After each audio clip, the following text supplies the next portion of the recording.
Welcome to Limitless, the Blind Beginnings podcast where we discuss tips, tricks, and current topics related to all things in the blind and partially sighted community. Now, it is my pleasure to introduce the founder of Blind Beginnings and your host, Shawn Marcellet, and whatever co-host is on this week. Now, here's your host, Shawn. I'm Shawn Marcellet, and you're listening to Limitless, the Blind Beginnings podcast. And I'm super excited to have three co-hosts with me today. We have Randi, Keisha, and Nika. And Randi came up with this amazing topic that we're going to talk about. So I'm going to turn it over to you, Randi. Tell us what we're talking about today. Hi, Shawn. Hi, everyone. I dare to say I'm fairly excited about this topic. And may I note also, Shawn, that coming through on the Zoom app here, you're looking all very professional podcaster with your headset. Oh, thank you. Yes, I'm using my husband's PS4 headset, so he doesn't get to play video games while I'm doing this, but I sound way better, I feel like. Well, anyways, so to the topic today that I thought of is what I'm going to sum up as blind representation in media. Now, what exactly does that mean? In this case, what I'm thinking about for today's discussion, as it will basically be a discussion, is I'm including characters in, generally well-known books, TV shows, movies, and books in this case also includes comic books. So for today, we're not going to be delving into, representation in musical aspects or theater or anything like that. We're just going to be keeping to those four. And what made me think of it actually was I was watching a new season of a TV show called Call the Midwife, which is from BBC and follows the lives of several midwives in the 1950s and 60s post-war London. And in the newest season, we meet a new character, Marion Ermsby, who's played by Ellie Walwork. And she is a blind actress portraying a blind character. And awesome. Exactly. And it kind of shocked me a little bit as, I kind of had a little moment where I was like, wait, when was the last time I saw a blind actor or actress? Being visually impaired myself, I've grown up with my vision, and mostly it didn't affect day-to-day life besides reading. But, there was definitely several moments where I, recognized a character somewhere, but that I, was actually recognizable as someone with a visual impairment or blindness, and not just, a character who wears glasses, but has, it makes basically no mention of it anymore. It's not pertinent to the plot. So, and then I thought, can I name any blind actors or actresses? Can anyone I know name any blind actors or actresses? The answer was yes, actually, which we'll get into, but it was very, very small minority who basically all came up with the same one actor. Mm-hmm. And so I've invited you three on to talk about it. Yes, we're very excited. Well, Keisha, you are involved in theater. This must be something you've thought about. Yes, it is. And that's why I was really excited to be able to talk with you guys on this podcast. And I think, Randi, thank you so much for bringing this up, because I have looked into this and I've seen this and I've thought about this quite a lot. And because as a visually impaired, up and coming, still training and, doing smaller, obviously much smaller stage productions, you look for people who you can look up to and who have blazed this trail before, and there's certainly not very many who have, or at least if there are, there's not a ton of accounts that I can necessarily go and read about or watch videos of, or et cetera, et cetera. So definitely this is something that I've totally thought about, and then I've brought it up with my friends, particularly my other sighted theater friends, and I'm like, have you ever noticed this? And naturally not it's not really something that they pay much attention to, but But yeah, like they're always like, yeah, you're always talking about visually impaired people in media, and I'm like, yes, it's something I'm very passionate about. Yeah, I kind of have similar experience because, I don't study theater professionally like you do, but I did a lot of like amateur theater shows when I was in high school and musical theater. And it's kind of something that I looked up because I wanted to see like, oh, are there any blind actors who are like Broadway stars or something, kind of in shows like Into the Woods or things that, I was a part of. And there weren't really that many that I could find. So it was kind of interesting to see because I didn't really have kind of that role model or someone older to look up to. Well, something I mentioned to the three of you before we sat down to record this is if you could think of any characters that you remember noticing growing up that were blind in a book or a show or a movie. As I'm wondering if you have any answers. I definitely do, and I'm the oldest, so I'll go first.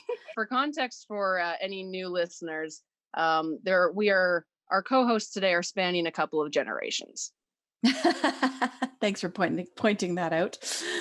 They're all in the same generation. I am the one who's a couple generations older. Anyways, no surprises there.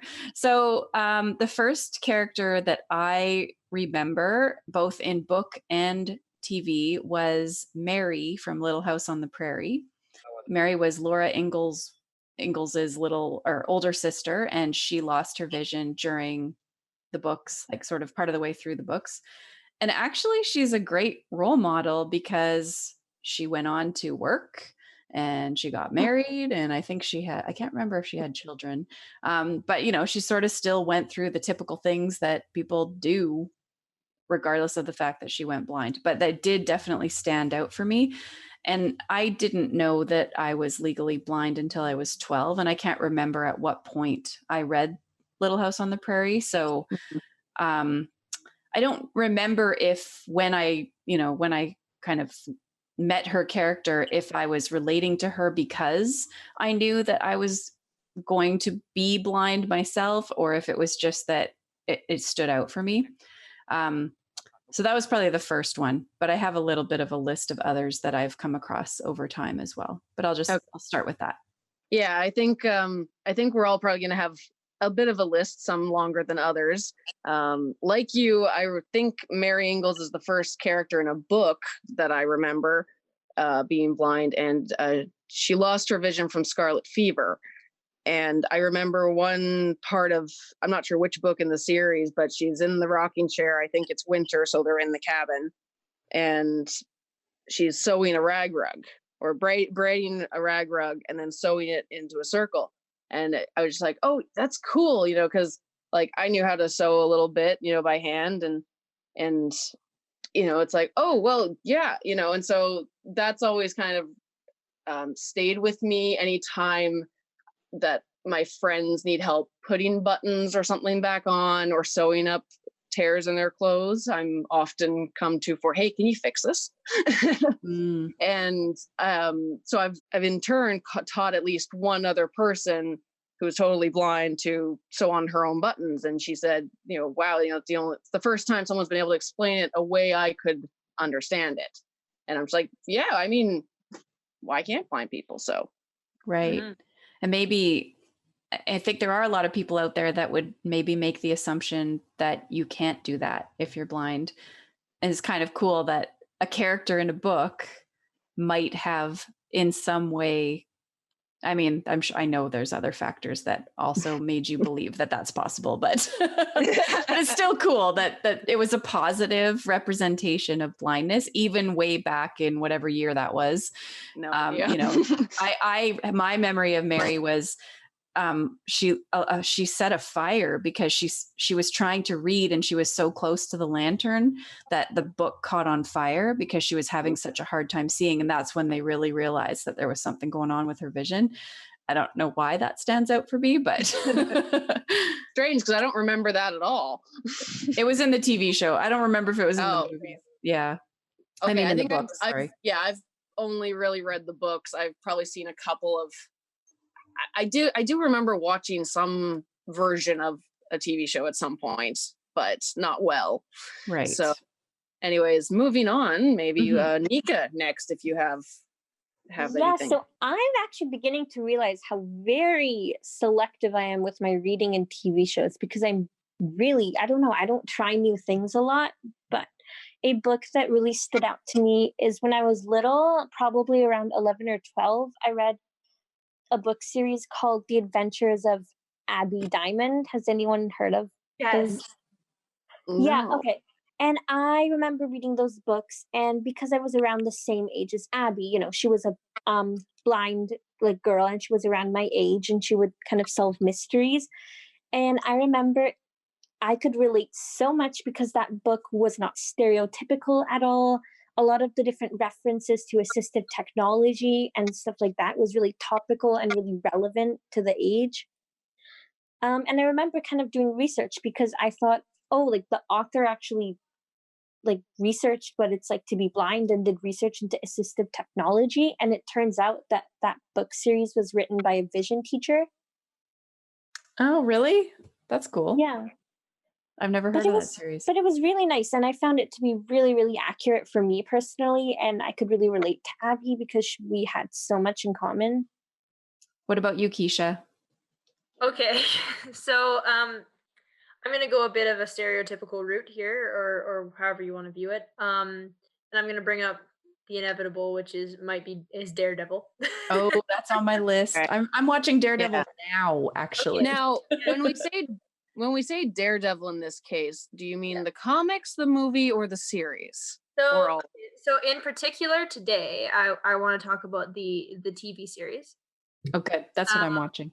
Yeah. So and because I haven't read the comic because I haven't found any accessible versions, and I have never seen the movie, and I've heard it's not excellent, but you know, I'll try it.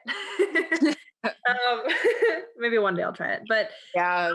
How I would like to start is by saying that in terms of Daredevil, I'm sure that at least one of you has heard this at some point, but they're like, you'll often have an interaction with somebody at some point in your life, or more than once in your life, where they'll be like, oh, you're visually impaired, or oh, you're blind. Does that mean your senses are more enhanced? Oh, like Daredevil. Yes. And I had that quite a number of times as a little kid, as I know many have and continue to have. And it made me hate Daredevil. I'd never even, I'm so sorry, Stan Lee and the other creators, but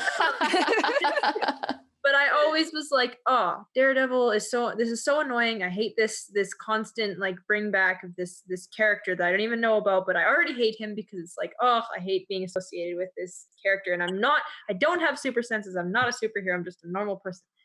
However, as a teenager, or in my late teens, a friend of mine was like, you know, they knew my qualms with Daredevil, and they were like, you should still try Daredevil because I think you would actually really enjoy it, because I'm a huge fan of superhero movies. And they're like, just try it, and if you hate it, you hate it. If you don't, you don't. So I actually tried the TV series on Netflix, and I actually really, really love it. I don't necessarily love all of the ways that Matt Murdock, who is the non-superhero name of Daredevil, is portrayed. Like, there's certain things that still irk me, but as an older person who's able to like pull my own feelings away from artistic representation, I enjoy it on a superhero level. But I was doing some reading to also supplement my discussion with you guys today. And, there's a couple ways, and I'm sure Randy, we'll all be going into this a little bit, like, and we already are, but there's some certain common ways that these characters are, that visually impaired people are represented in these kind of media forms, which is like either the superhero, the helpless person, or like really inspirational, or the comic sidekick. Yeah, or the comic sidekick, exactly. Like The Fault in Our Stars, Isaac. Oh yeah. Yeah. Also, a character from the Robin Hood Men in Tights, Blinken. I'm told. I've not seen this, but a friend of mine mentioned it to me when I was talking about my idea. That's very interesting. And like the like I've never like I read a couple of the Laura Ingalls books, like the Little House on the Prairie books when I was a little kid, but I didn't read, I guess, far enough to learn about Mary. So I didn't know about this. And I did, however, read the Abby Diamond books, and I love that Nika brought those up, because I remember being like a little kid, and that was like the one time that I can remember being like, oh, somebody who's kind of similar to me, and not like overly superhero, not overly helpless. Like it was kind of a cool experience. Whereas with Daredevil, like super cool movie, super cool series. But like, you know, I also can't, like when people are always constantly like, oh, do you have enhanced senses? I'm like, no. Like the ability to hear someone's heartbeat 4 blocks away and identify the person. Yeah, not like, quite. Okay. Yeah, that's a little bit fantastical. Yeah. And also, you know, okay, I do need to really get this off my chest, because this is always something I'm always complaining about in front of my friends, and they're like, oh my God, we had to hear about this again. But I think they're all in good humor. But it's the whole feeling the face archetype. Oh, yes. Oh no. Can I just tell you one quick tiny anecdote about that? Yeah. So I had some friends, well, they were just kind of acquaintances, some dudes I knew in high school, and they were like, it was joking, and I knew that, but they were always like, do you want to feel our faces to know what we look like? And I was always like, oh my gosh, please stop. And it was like, and it just, sometimes it happens, like it'll just pop out of nowhere. Like I'm sure you guys have dealt with it. Oh, too. yeah. People are like, Yeah, I get the yeah, finger feel thing my a lot, face. but how many fingers am I holding up? yeah, exactly. And it's just so frustrating. But anyway, I'm gonna stop talking and let you guys go.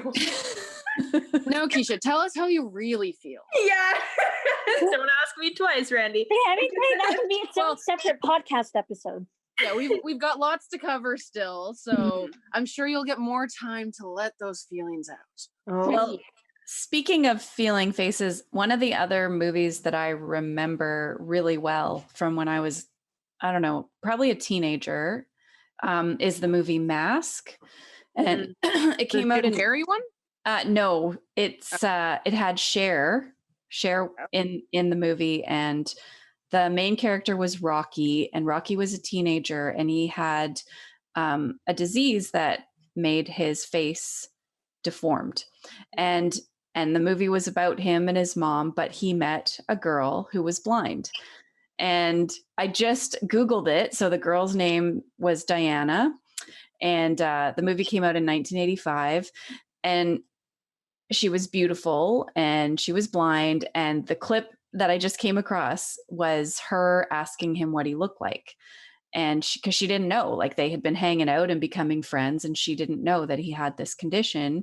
And of course, she felt his face. But in that situation, it kind of had to happen because he was so different than a typical face. Like, I feel like we need to talk about this a little bit, because there's this misconception that like feeling a face is not really going to tell you it's going to tell you things like whether they have facial hair or acne or a really big protruding nose, perhaps, or, you know, like big things. It doesn't really tell you whether somebody's attractive or not. And it's so personal, right? Like if you don't like facial hair, well, then if they have some, that's not attractive, right? So yeah, I think people often will want you to feel their face because they want you to know they're attractive or something. I don't know. I'm curious. I've never really put anybody on the spot and asked them, why do you want me to know? Yeah. That's another episode. We should get a sighted person on here. Yeah, no, or several. Several, yeah, a couple. The next 5 people who ask us to feel their faces, we invite them on the street interviews with sighted people. Yeah. But anyway, this movie was really cool. She rode horses. She taught him how to ride horses, and he taught her about color because she had never seen color, and he did it in a really cool way. And that really stood out for me too. And I think for me, this is so cheesy, but it was like, oh, somebody can love you if you're blind, and somebody can love you if your face isn't perfect. And I don't know, like you don't have to be perfect to be loved was kind of the message that I got from that movie as a teenager. And I think it's kind of nice to see those like kind of feel good movies. Yeah. I agree. And can I say one more thing is that like not everybody is going to be, some people maybe they actually do want, like if they have like, somebody who they're close to, not like a random stranger because that's kind of hard for anyone. But like if they're close to somebody who's like, "Hey, do you want to feel my face?" and they actually want to, I would say like never don't feel ashamed if it's like that kind of situation. I just personally like find it really frustrating when like random people are like, "Yeah, you should feel my face." Yeah, yeah, definitely. If you like feeling faces, go for like we're not Yeah. not With dissing that. consent. And I also think With consent. when you're intimate with somebody, you probably are going to touch their face at some, like but it's just it happens naturally, not like some weird, not with Yeah, every person you come into contact with. Like Yeah, like I think mainly our qualms with that is kind of more you generalizing it to every blind person doing that. Absolutely. with every person they meet.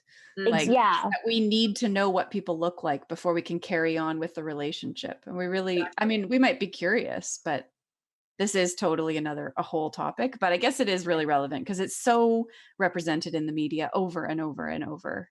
Mhm. There was another show that I watched. I think it maybe was in the 90s, and it was called Becker. And it had Ted Danson. And there was a character named Jake who was a blind guy who ran the newsstand in the hospital where Becker worked, and Becker was a doctor.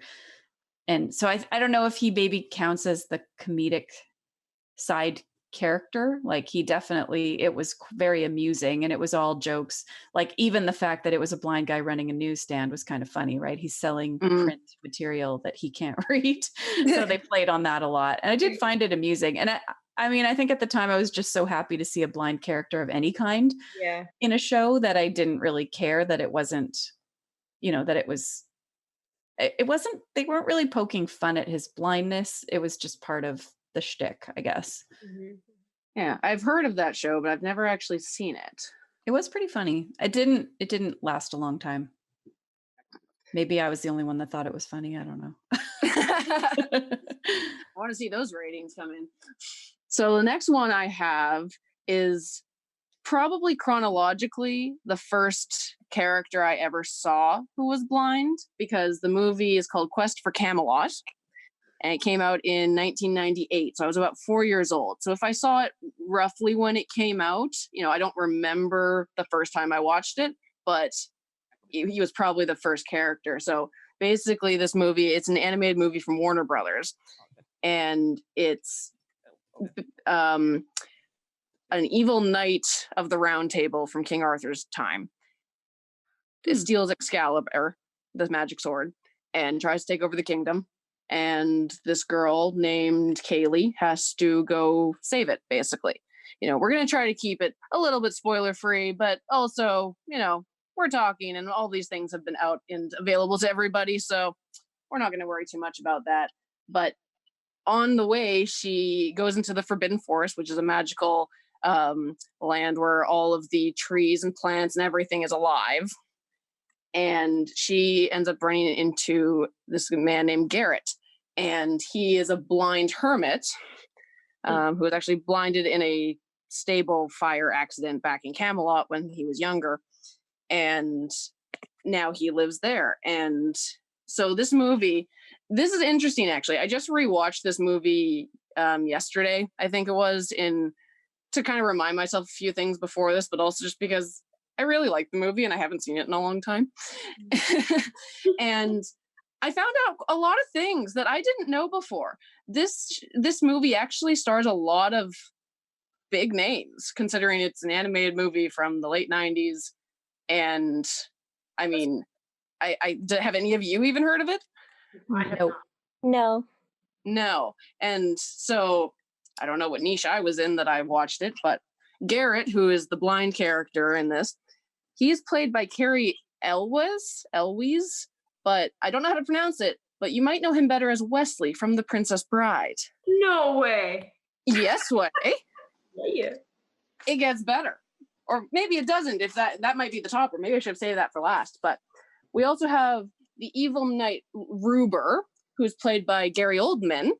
or Sirius Black from the Harry Potter movies. Oh, that does top it. King Arthur is played by Pierce Brosnan, Oh, wow. who, if anyone listening doesn't know, is one of the James Bondses. Mm-hmm. Also Oh. Sam from Mamma Mia. Yeah. And his singing voice is by Steve Perry. And then the main character, Kaylee, she's voiced by Jessalyn Gilzig, who's on Glee and Vikings and is from Canada, as it happens. Anyways, so the mother of Kaylee is Juliana, and she's played by Jane Seymour, who was a Bond girl, and her singing voice is Celine Dion. Oh. Now that we mentioned Celine Dion here, did you know, and you probably didn't, because I didn't either, but the song, the Celine Dion, Andrea Bocelli song, The Prayer, was originally written for this movie soundtrack. Huh. Who knew? Oh. None of us. Now, 'cause I remember the song, or I remember hearing it in the movie when I was a kid, and like it is a slightly different lyric version than the widely available album version. But it was the same one. And I didn't know until again my rewatching yesterday that she was actually voiced by Celine Dion, and the song was actually made for the movie. Yeah, so that kind of threw me, but I thought it was also interesting because, you know, there's a blind character in it, and Andrea Bocelli is also blind. Right. We're not going to delve into the musicians too much here, but since he was in the movie. So he was a blind hermit. So I'm Yes. guessing not a huge role. He didn't get out much. You would think, but so he's been, I guess, hermited away for, 10 or so years from when the movie starts. We flash forward in time about 10 years. And so when Kaylee is trying to go save Excalibur from the forest, she ends up running into Garrett and being saved by him. And actually, I have a sound clip here that I recorded when I was watching it of Garrett's, basically his introduction with Kaylee. And I just thought it's pretty funny. I'm just going to pull it up here. Wait, what's your name? It's Garrett. I'm Kaylee. Garrett, why won't you look at me when I'm talking to you? Oh, I didn't realize you were What? Tall? Rugged? Handsome? blind. You know, I always forget that one. So I think that's an interesting reaction that they actually animated into the film. Very interesting. The "oh my god, I'm so sorry you're blind" first reaction. Mm-hmm. And then I really enjoy his reaction. One, that he comes back at it with a joke, and two, that he lists off other attributes of himself before the blindness. That's cool. I love that. Yeah, that is cool. I highly recommend you all watch this. I will. Yeah, Is now it- I'm intrigued. Is it Disney?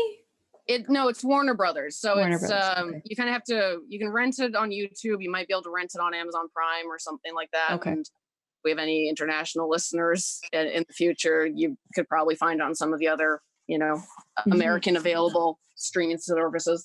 Because as you were talking about it, I was trying to think if there's ever been a blind character in a Disney movie.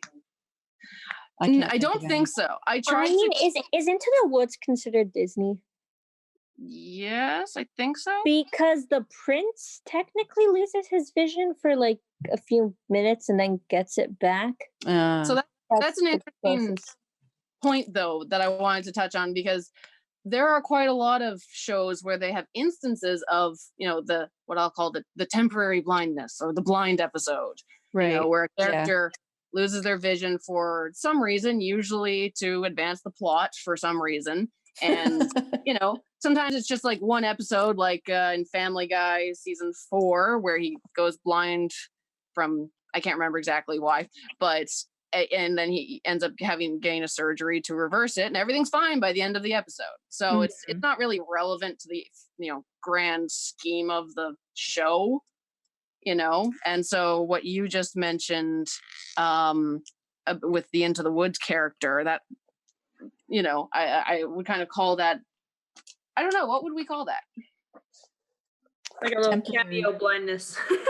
Yeah, blindness cameo, like it. Yeah, like I remember watching a show too when I was 7. It was a fairy show, and the girl like lost her vision because the evil wizard took it. But after unlocking her magical fairy powers, she fixed it. And I remember thinking, like, oh, that makes me kind of sad. Like I thought now the character was like more relatable, and they took that away.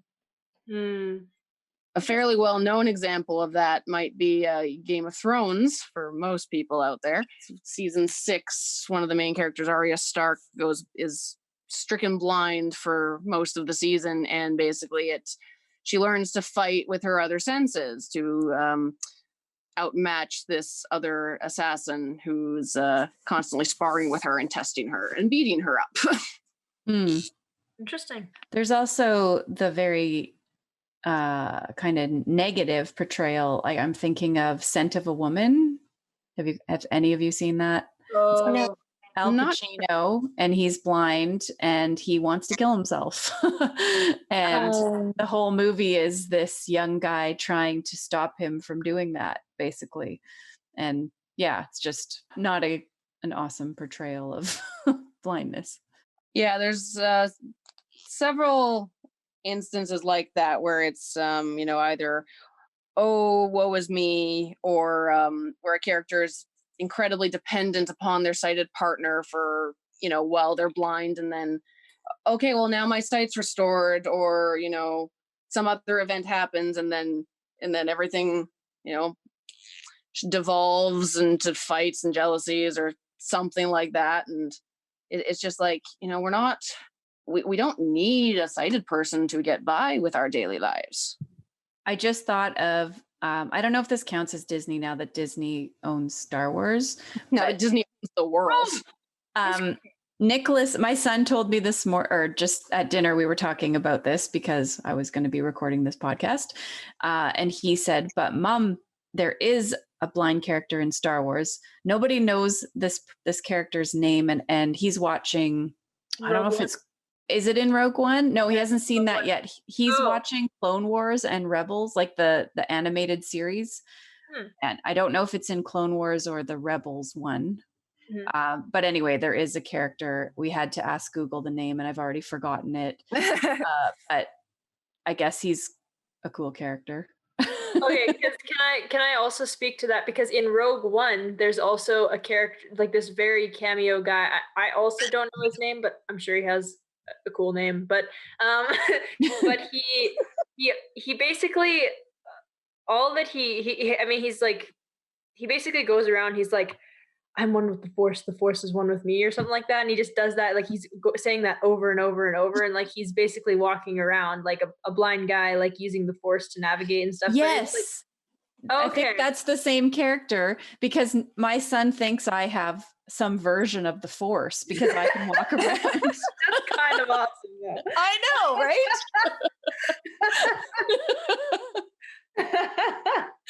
And I told him I do, because it's cool to have the Force. You're a Jedi, Shawn. Damn rights I am. The Yoda of our group. Oh, I love Yoda. Okay. Curious to know, has anyone ever read the book All the Light We Cannot See? Yes. I've heard of it, but I haven't read it. Yeah, it takes place during the war. And it was interesting because I was also at an earlier time, obviously, when disability rights and even women's rights weren't as developed as they were now. So even reading that book, I was kind of getting frustrated, but that's also something else I had to keep in mind, which was that it was kind of not of this time, and it was from over 50 years ago. Yeah, I don't think it's not a true story, is it? No. Yeah, okay. I didn't think so. Her father makes these miniature sculptures of all of her neighborhood, and she sort of learns her way around by looking at the sculptures, and she's able to get out. And I don't really remember. It was an interesting book, but yeah, I know what you mean, Nika, because it was kind of like, yeah, it's just a different time. She does get work, like she works eventually, and she goes to university eventually, but during her childhood, she never went to school. Mm-hmm. And I remember I'm like, so you just stay at home all day. And, the thing is, she's a really intelligent character. Like, that's the thing. Like, she's really, really smart. Yeah. Okay, so moving on. Just before we entirely leave the topic and forget that we talked about Quest for Camelot, just one more name in there in that list of cast. There's a comedy animal sidekick named Bladebeak, who's played by Jaleel White, who may be known as Steve Urkel. Oh, wow. I know, it's just full of surprises. But anyways, we'll move on from that. I still recommended the movie very much. So the next one I want to talk about is probably the next one on my timeline of growing up that I saw that is in fact a Disney movie, and it's called Going to the Mat. Never heard of it. Never heard of it? Nika, Keisha, have you heard of Going to the Mat? I've Never. not. No. Wow. I don't know. Maybe I should have picked John for this episode. Is it like a wrestling movie? It sounds wrestly. It is, in fact, a wrestling movie. Now, this movie actually has two blind characters, both played by sighted actors, which is a theme of most media until we get up to more recent topics that we'll get into in a bit. But in this one, we have a character named Jace Newfield. He has moved from his old school to this new school, and he's the new kid, and he's blind. And his new school doesn't have a basketball team where he used to play basketball in his old school. And the only accommodations they made was they put some kind of device on the backboards of the baskets to, be able to locate by sound, and no chest passes, I think was the other one. So I like this movie because it shows kind of like how, what we might term regular sports can be sometimes really easily adapted, like really easily. So, he's kind of a jerk at the beginning of the movie because he's, all angry about moving and can't play basketball and all these things. And he, meets this new kid, this other kid, and I can't remember his name, but he's kind of the goofy sidekick friend. And he ends up, I think, mentioning like, why don't you go out for the wrestling team? So this character does, and again, the only accommodations made for that is I'm not familiar with wrestling. I assume not many of you are familiar with wrestling, but I guess when you start in a normal wrestling match, you are not in physical contact with the opponent. And to accommodate for the blind wrestling, you start with your hands on each other's shoulders or something like that. So again, really simple adaptation. Yeah, that's cool. Yeah, and he ends up being really good, and they probably win the championships or whatever. I can't remember exactly the end of the movie, but the other blind character is the music teacher, and Jace, the main character, doesn't know he's blind, and he's also a drummer, so he's kind of showing off in the middle of class at some point, and all angry and angsty teenager, and and after class, or maybe it was after school, and he was playing in the room again. And the teacher comes in and, basically kind of gives him kind of like a little, wake up talk, why are you being a jerk? It's like, you think life's all against you. And then at some point he's like, kind of, well, what do you know? And he's like, well, I'm blind too. I am heavily paraphrasing this. Again, yeah. recommend checking that movie out, and it is available on Disney+. Sounds very I totally need to see that. That's awesome. I've even written it down. But when the heck does that ever happen in your real life? That you're the blind kid at the school, and it just so happens that one of your teachers is a blind teacher? Like, really? When has that ever happened about anyone? I wish. That would be so cool. Also, I wish that sports were made that easily accessible. Yeah, that too. Like, this school sounds amazing. They hire blind teachers. They adapt the sports. Yeah, and I'm like, what? My school wouldn't even let me do a swim team. Man. That's a whole other topic as well, where we face a lot of barriers in, either can we compete in sighted sports? Are we allowed to compete in Paralympic blind sports? Anyways, that might be a future topic. Yeah, but it's nice that they portrayed that in a movie, in the media. Yeah, that's cool. Very And cool. I think- Thanks for sharing all of these different examples that like we haven't even heard of too, Randy. Which I'm kind of surprised by, because to some degree the newer ones, or rather like the late 90s early 2000s ones, I'm kind of not surprised if, let's say, Shawn hasn't heard of them, because they're kind of in between the I'm a kid or teenager watching stuff and I have kids watching stuff, so it might not have ever appeared on the radar. But I'm kind of surprised that Nika and Keisha haven't heard Well, of like I watch mostly kind of popular like things, like the stereotypical like Grey's Anatomy kind of I stuff mean, like this was on Disney Channel. It's a DCOM, a Disney Channel original movie. It was on the Disney Channel all the time when we were No, kids. but I don't know. I never watched Disney. Like I never ever watched really Disney until I got Disney Plus a couple months ago. And now you're it's just something that my parents read me Disney stories, but they never really played me Disney movies. Whereas I think most of us have at least several Disney VHSs somewhere. Yes. I got rid of mine, but because of my VCR broke and you couldn't really buy another VCR, I didn't think so. I Very have sad one. day. Yeah. Oh, I dinosaur. as part of a graduation graduation present.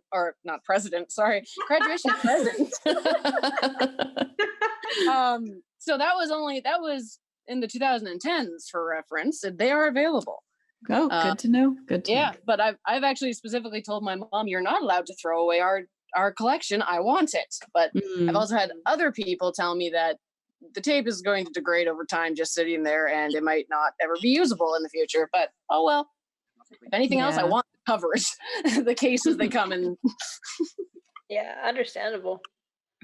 What else you got on your list? Now you've really sparked my interest. So the next one, which hopefully I think all of you should have heard of, is called Avatar: The Last Airbender. Yes.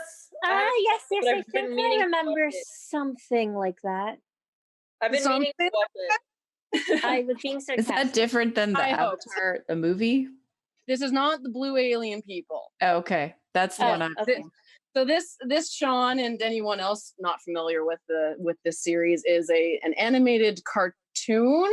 I say it like that because it's debated on the internet whether it's a cartoon or an anime, and I will not go into that here, but it is animated. It's a 3-season show that's took over 3 years, and I actually remember at the time waiting for book 3 to come out, the third season to come out, in between seasons.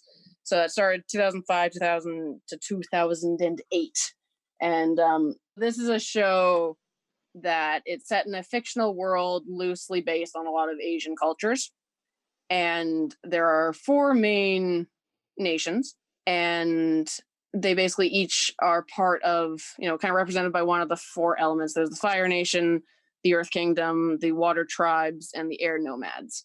Now, some of these people, not everyone in every nation, but there are some people in each country that have the power to manipulate the associate elements. So you have waterbenders, firebenders, earthbenders, and airbenders.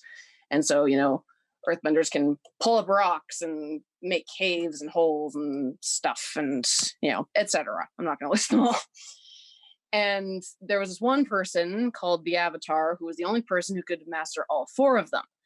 And at the time that the world needed him most, he vanished. And then we come to where the story begins, the series 100 years later.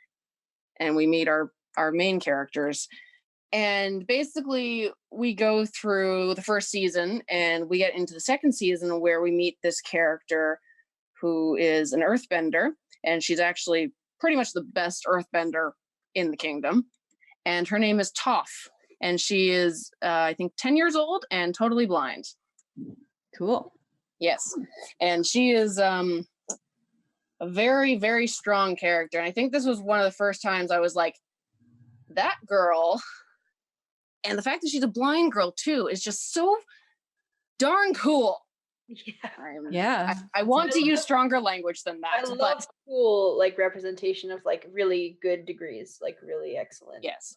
She's a strong, outspoken, commanding personality, and the fact that she's a female character, a blind character, and this kind of amazing outgoing person, you know, where the entire premise of it is her parents are very sheltering, and oh no, my daughter is blind and helpless. That's a direct quote from one part of the episode.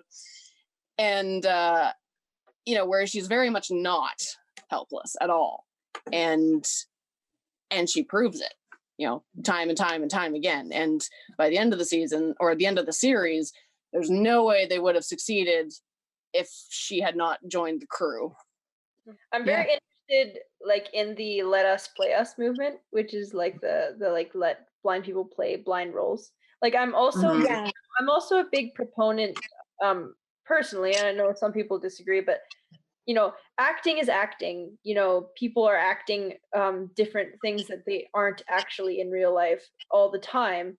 So I totally am a proponent, like, you know, if people who are sighted can play disabled roles, of course, disabled people can learn to play able-bodied roles.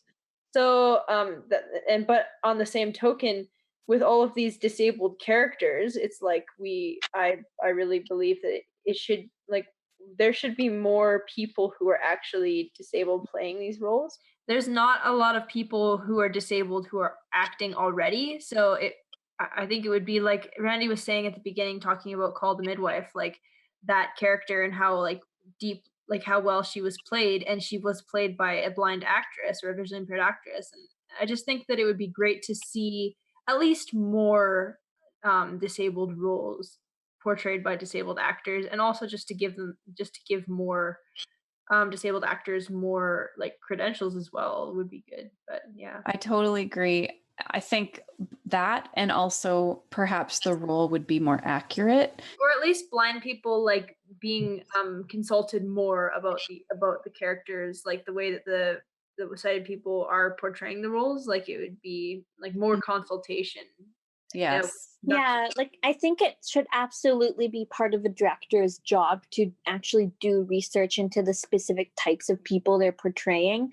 And obviously not just to ask, you know, one blind person, because everyone's experiences are different. And I think it's important for them to ask a diverse group of people so they can get various answers. Like as a theater actress, if I'm going to go and play, this is just a random example, but say I'm going to go and play like an LGBT role or something like that, and I'm not like I'm straight, but like if I go and play somebody that is leads a different lifestyle or is from a different background than me, like chances are I'm gonna go talk with them more in depth, and talk with somebody from that kind of lifestyle, just to kind of actually get like some legitimate knowledge, or like some legitimate. It's so important, so important. I'm not like out there throwing stereotypes around like crazy, you know.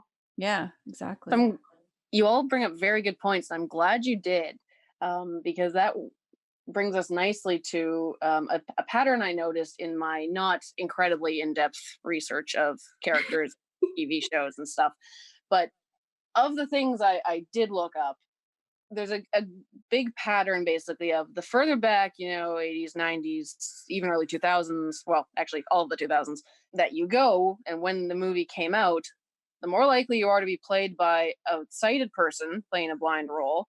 And also, the further back you go, you know, the more likely you are to have a blind character being like, it's a comedic role. You know, the point is that it's basically an ongoing joke, you know. And as we move forward closer to now, you're starting to get more, you know, still very small number, but you're starting to get more, you know, I guess positive character roles, and then also actually making more effort in, like Keisha was saying, you know, some research, or Nika was also saying some research, and, you know, consulting people is a good point. And that brings us to a couple of shows more recently, including Daredevil that Keisha mentioned before, but we also have one called In the Dark, which is from 2019. And the main character is blind, and basically she's trying to solve her friend's murder. And she is played by a sighted actress, but there is another character in there that's been in, I think, 18 out of the 26 episodes, so she's in a lot of them, who is, I think she's a girl from Toronto, or at least Ontario, and her name's Callie Walton, of Peterborough, Ontario. She was only 19 years old, 19 or 20 now, I guess. And she was losing her vision and enrolled in like the only school for the blind in Canada in Ontario. And then there was a casting call basically through the school, and she landed the role of this other blind character in the show. And Cool. yeah, and so that was really cool as well, that a coworker of mine, when I was talking about this, she was like, oh, check this show out, and basically like this girl Callie, her goal growing up had been to be an actress of some variety, and then when she lost her vision, she basically was like, well, I can't do this now, had to give up on her dreams. And then through that opportunity was like, wait, no, I don't, this is excellent. Yeah. Still be an actress. Like I mentioned before, The Call of the Midwife, which the new season was only in 2020, so that's very current. And then that brings us to the other fact that also that a lot of these shows are, getting blind consultants or blindness consultants, who are usually visually impaired or partially sighted to some degree, or another one of them also used like a blind writer. So they are, as we come forward to modern times, we are seeing more effort put into the research and the, someone on set going, no, I wouldn't do it like that. And if I'm blind, I don't think an actor should do it like that. Exciting. Yeah. And I did hear because I was asking that particular friend that said you should watch Daredevil, and I was asking them, like, my first question was, is the main actor who plays Matt Murdock, Daredevil, is he actually blind? And my friend was like, no. And I was like, "Urgh." And then he's like, no. He's like, calm down. He did follow and like observe visually impaired people, and he did consult. And while his portrayal in some ways isn't completely accurate, he one of the things that I do enjoy about the show, besides the fact that it's like an amazing action superhero thing, is that he, there are some things, and I was like, because I watched a lot of it with this particular person, and I was like, I kept asking like little questions, like, what kind of cane, like, what is his cane like? Yeah, I'm curious about I that. was like, whenever he goes and fights, what does he do with his cane? Yeah. And he's like, Can't hear the heartbeat in that. Like, you just threw it down the alleyway and like, bye, see you later, cane. I was like, because he also is a lawyer by day, and I was like, ooh, how does he read, like does he have assistive tech? Like I was and like, I want to know those things. And the show doesn't ever show them. It doesn't describe that stuff. Like sometimes it will, but like also I just got to say this one thing that did so mostly I am saying like good job on Daredevil. Yeah, of course it's a little bit fantastical, like Randy said, because of superhuman senses. So but I mean, it's a superhero movie. Yeah, of course like it's fantastic. Yeah, it's like Captain America. No one exists like that who's sighted either. So, but unless you're like amazing. But Call us. So like mostly I say like it's a great show, but there are still the parts that I'm like like that's a little iffy. And also like I read in an article while I was doing this little bit of like refresher research, was like for the like when it was first released on Netflix, it didn't have descriptive audio. Oh. And I was like, ooh. And then there was a petition by a bunch of like visually impaired people that was like, hey, well, this is like a visually impaired superhero. Why do we not have descriptive audio? And then, after some, actually doing some advocacy, there was some descriptive audio that was made available. And fortunately now pretty much everything that's Marvel is all described on Netflix and along with a number of other things, as we know, thankfully. Yes. But I was just like kind of blown away. I was like, what? Why not? Oh yeah. There's been other cases of that too, movies about guide dogs, but wasn't described or something. I don't know. I feel like there's been that situation before. And like, of course people are going to want to watch it who are blind if it's got a blind character, because it's so rare that we have a movie with especially a main character that's blind. Yeah. So, but I do have to say the audio description, well, I mean, I guess just the show itself, Daredevil, is very violent and graphic. Holy, like, wow. That's all I got to say. Superheroes for you. Yeah. Sometimes I'm cringing. And usually that's one of the benefits of not being able to see is when you don't see the graphic stuff that everyone else is covering their eyes and you're kind of like, what's the big deal? This show, it brings it to life for you, whether you can see it or not. So we have to talk about This Is Us. Come on, man. I feel like it's like... That's my next one. Yeah. Yeah. Super exciting. So I have loved This Is Us since it came out. And then at the beginning of the last season, we met a blind character. And I just don't want to spoil a lot of things, but... Yeah, because I've actually never heard of This Is Us before. Oh, you would love it. It's such a good show. And I mean, so there's a baby that's blind.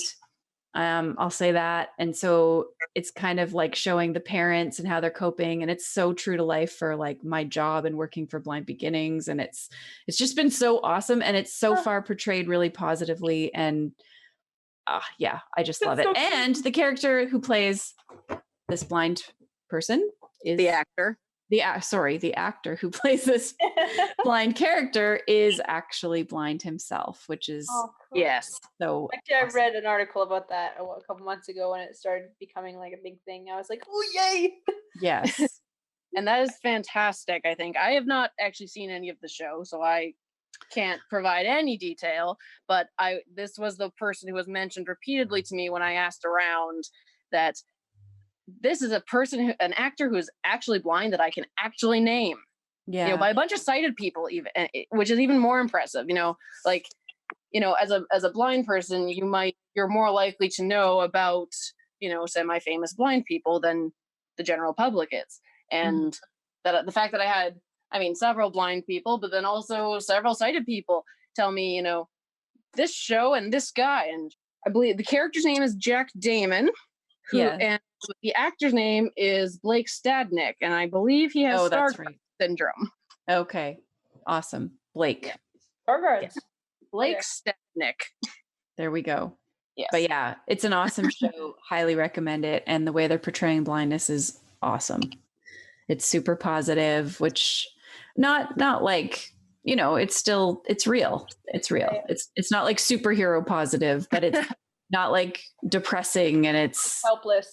Yeah, definitely not. That's exciting. I want to watch it now. You guys, is it on Netflix? I've been watching it in real time on actual old-fashioned TV. So I think it is on Netflix now, perhaps. I'm not sure. Old-fashioned TV, what's that? You still have channels? You push buttons to change the channels? As we're coming up again in recent times, and you know, along the trend of actually using blind or visually impaired actors to portray those types of characters, we come to an Apple TV series that was fairly recently filmed and aired on the Apple TV app, and it's called C, and it stars Jason Momoa. And I think several of you might have heard of it. I've watched it and definitely heard of it, yes. Were you not in it, Randi? I, in fact, was, along with a few other of our Blind Beginnings members. You guys were in it? We were, actually. You meet Jason Momoa? Funny how that's the important question here. I'm sorry. I am also a girl, so. Well, anyways, okay, we're just going to give a brief premise of it because it's pretty interesting. It's supposed to be set in a post-apocalyptic future where a virus, interestingly coincident, has wiped out most of humanity's population, leaving about 2 million people left on the planet, and everyone's blind because of the virus was the side effect. And basically how over, you know, the centuries, things have changed. How would society, you know, function, but also like succeed, and like how would you set up your villages? How would you find and deal with food? And I like the idea and what they did with it. I have mixed feelings on the, you know, show itself, because I would think of it almost as an alternative possible future as opposed to currently realistic future. But the main point of this, besides the fact that the premise of the show is that the vast majority are blind because in the first couple of episodes, we meet the only two-sighted characters in the world who were born, and then, events happen. And that's kind of the beginning of the show. And, usually you have a couple of blind people as a minority in the larger population of sighted people. This time it's the reverse. And I thought that was really interesting that, a bunch of sighted directors, writers, showrunners thought of that collectively. Mm-hmm. And then additionally that they, again, the main, big names, main cast are all predominantly sighted still, so that's still a little bit of a bummer, but they put in a good deal of effort to actually cast visually impaired, partially sighted, blind people as a lot of the extras, and they had actually the same blind consultant as on Daredevil. It was Joe Strecki, I think, something like that. And what Shawn mentioned is that they put out casting calls. I think some of them came through the Blind Games email lists. Mm-hmm. A lot of us replied, and I ended up getting a part. And in the final cut, you can see me for about half of a second in the corner. If you know exactly when to stop. But I got my own room in a trailer. That's cool. It was pretty cool. A couple of other ones, other people we know actually include a lot of people on the Vancouver blind hockey team, the Vancouver Eclipse. Several people from Blind Beginnings and the wider blind community in the Lower Mainland, as most of it was filmed in the Lower Mainland and Vancouver Island. And they did a great job about, as far as I could tell, they did a great job on, making everything accessible for people. When they were like, okay, we need you to come down here for this costume fitting or what have you. And I'm like, I can't really get to the Delta airport at that time of the morning by transit. And they're like, we'll pick you up. Nice.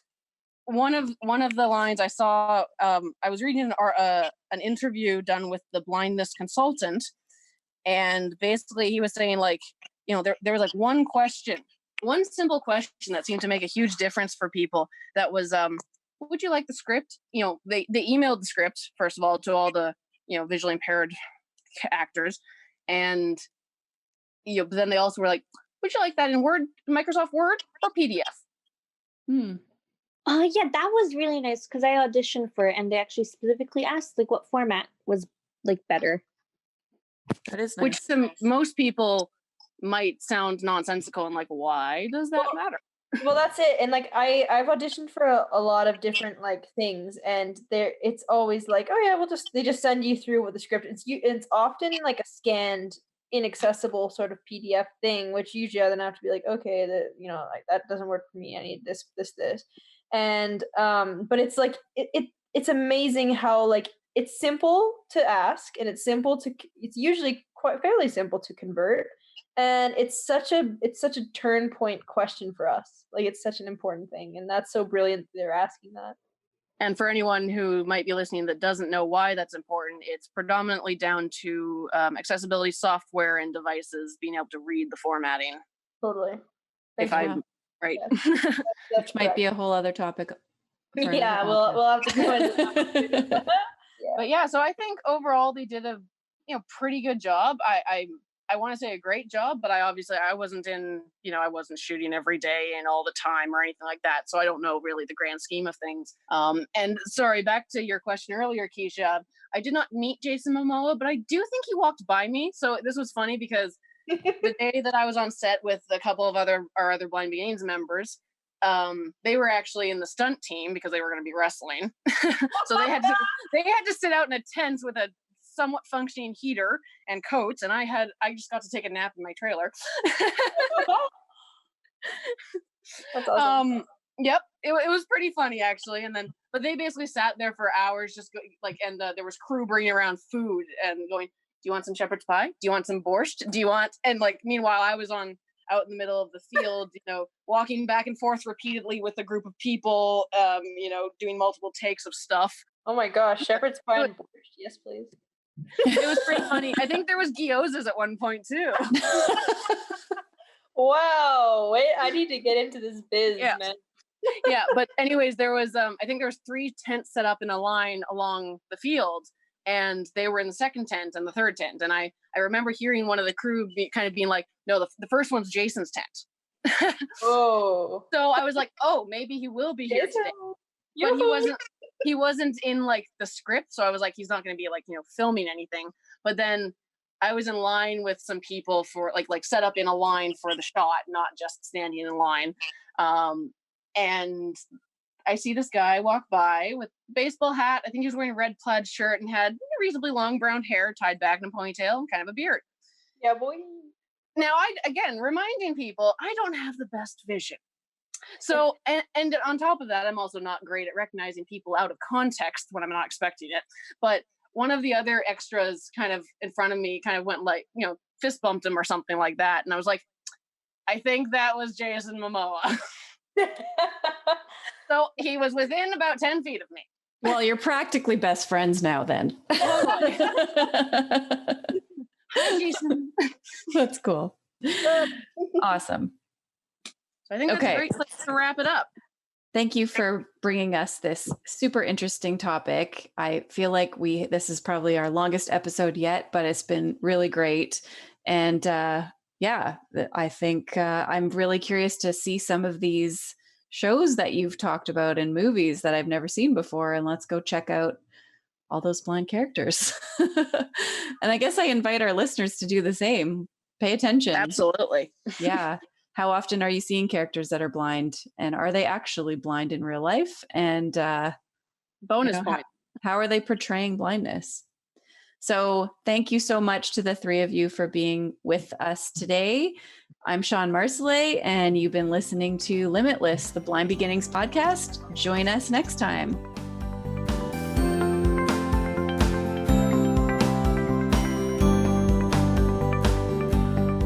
For more information on Blind Beginnings and its mission to inspire and support children and youth who are blind or partially sighted and their families, visit www.blindbeginnings.ca.